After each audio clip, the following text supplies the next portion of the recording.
La situation dans laquelle je me suis retrouvé à la frontière est loin d'être un incident isolé.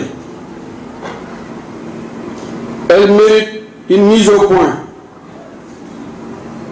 et de tirer des conclusions. Le fait qu'un journaliste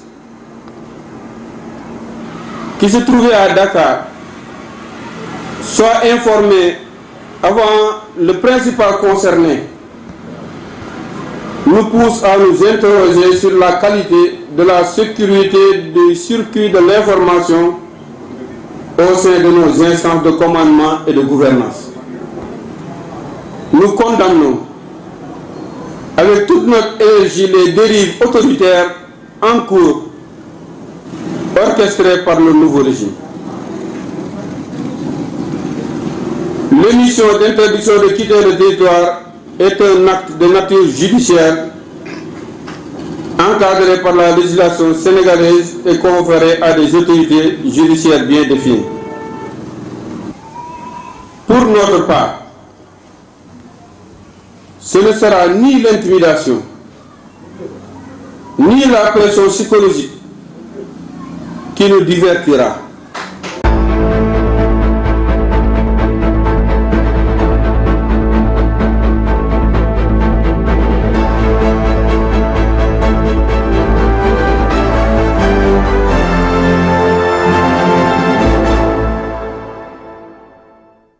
La coalition Takku Wallu Sénégal, composée de l'APR et du PDS, a introduit un recours devant le Conseil constitutionnel. C'est un recours de réclamation contre la candidature de Ousmane Sonko, tête de liste du parti PASTEF aux législatives anticipées du 17 novembre. C'est Maître Antoine Meng qui a saisi le Conseil constitutionnel ce lundi pour déposer la dite réclamation. Cette coalition qui regroupe l'ancien parti au pouvoir, l'Alliance pour la République et le Parti démocratique sénégalais, évoque l'inéligibilité du leader de PASTEF en raison de sa condamnation à 6 mois avec sursis pour diffamation et pour état de coutumace. Le Conseil constitutionnel devra examiner ce recours dans les prochains jours. Pour l'instant, sur 49 listes déposées, la DGE en a retenu 41 et rejeté 8 listes. Ainsi, peut-on s'attendre à d'autres recours? Peut-être une réplique du parti PASTEF qui peut viser la tête de liste nationale de Sam Sakadou. Barthélémy Diaz condamné définitivement dans l'affaire Ndiaga Diouf qui n'est pas couverte par l'amnistie. En tout cas, les 7 sages nous en diront plus d'ici quelques jours.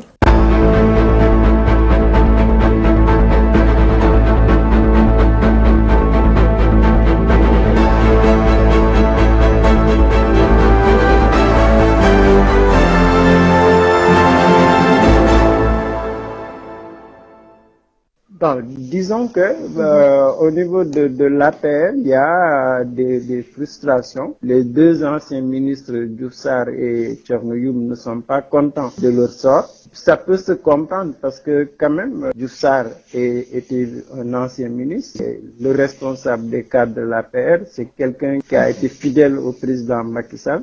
Thierno Youm, c'est pareil, un ancien président du groupe parlementaire.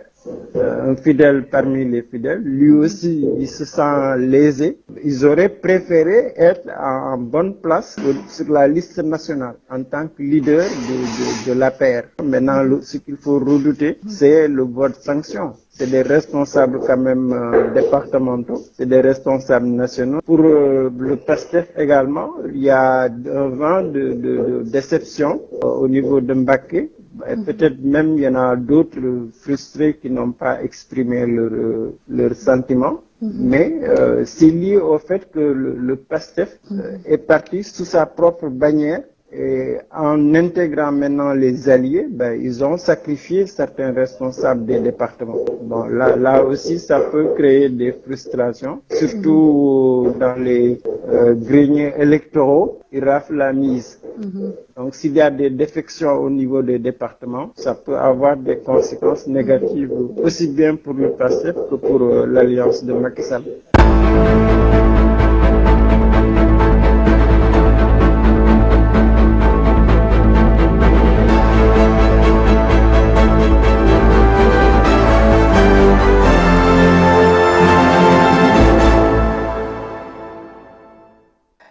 mouvement Carrefour Citoyen s'est élevé en tant que porte-voix des préoccupations des citoyens face à des problématiques persistantes qui touchent le département de Bambey et de Tivaouane, notamment le bitumage de certains axes.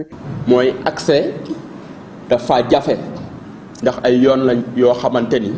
Pour accéder à certaines routes, c'est dur, car la plupart de ces routes-là ne sont pas bitumées. C'est la raison même de la création du mouvement en 2017. On lutte pour le bitumage, mais on a remarqué que jusqu'à présent, tel n'est pas le cas. Un autre point soulevé par le mouvement lors de la conférence de presse est l'accès aux soins. Les communes souffrent d'un manque d'infrastructures sanitaires, de personnel qualifié et des médicaments nécessaires dans le traitement des maladies.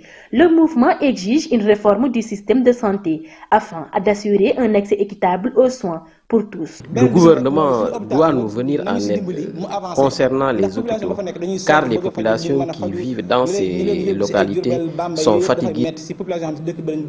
L'éducation et l'accès à l'eau ont aussi une priorité pour le mouvement qui aspire à prendre en compte les besoins et préoccupations de la population. Pour le bien-être des citoyens, Malik Diouf, coordonnateur du mouvement, réclame des investissements dans les infrastructures scolaires pour une meilleure éducation et des forages pour faciliter l'accès à l'eau. Dans la commune de Gawane, qui compte 48 villages, n'a que 2 forages. Et j'aimerais que le gouvernement apporte son aide pour l'accès à l'eau. Concernant l'éducation, la commune n'a pas de lycée, elle n'a qu'un CM. Les autres sont obligés d'aller étudier dans le village de Ndem.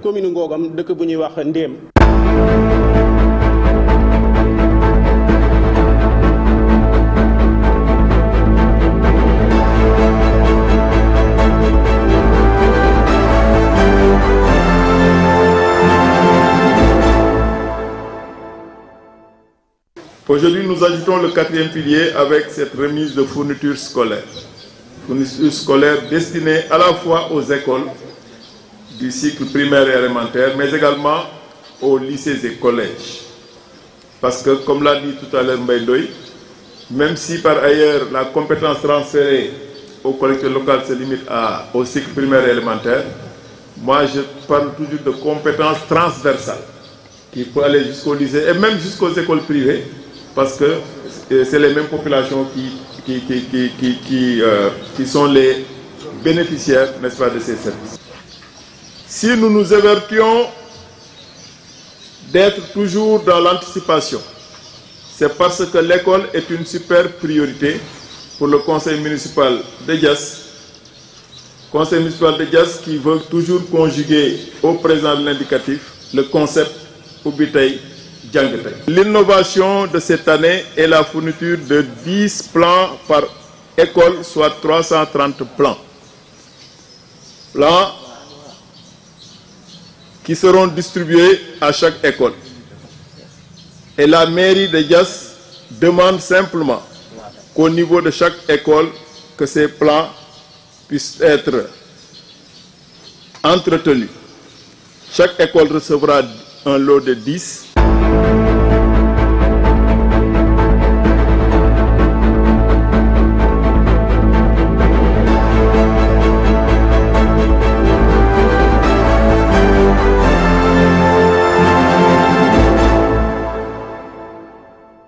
Pour diminuer la consommation du tabac et d'alcool, la commission de la CEDEAO, en partenariat avec le programme fiscal de la Banque mondiale, a organisé un atelier de réflexion sur la fiscalité sanitaire. Une rencontre pour établir des directives pour le durcissement des dispositifs de suivi des textes de santé pour diminuer la consommation de ces produits. Je remercier la Banque mondiale parce que c'est sur l'initiative de la Banque mondiale que ce partenariat débutant entre cette institution et la commission de la CEDEAO et accompagné de la commission de l'UEMOA que nous entamons ce projet pour voir comment on peut améliorer la fiscalité des produits dont la consommation est nocive pour la population, notamment les tabacs, cigarettes, les boissons alcoolisées ainsi que les produits contenant des quantités excessives de sucre.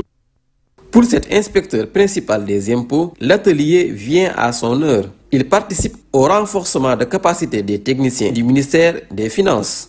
Il faut dire que cet atelier vient à son heure parce que c'est un atelier de renforcement des capacités des techniciens du ministère des Finances relativement à la taxation des produits du tabac et des alcools. L'OMS recommande qu'on utilise le levier fiscal pour effectivement pour aider la population, disons, pour dissuader la population à consommer effectivement l'alcool ou bien la cigarette.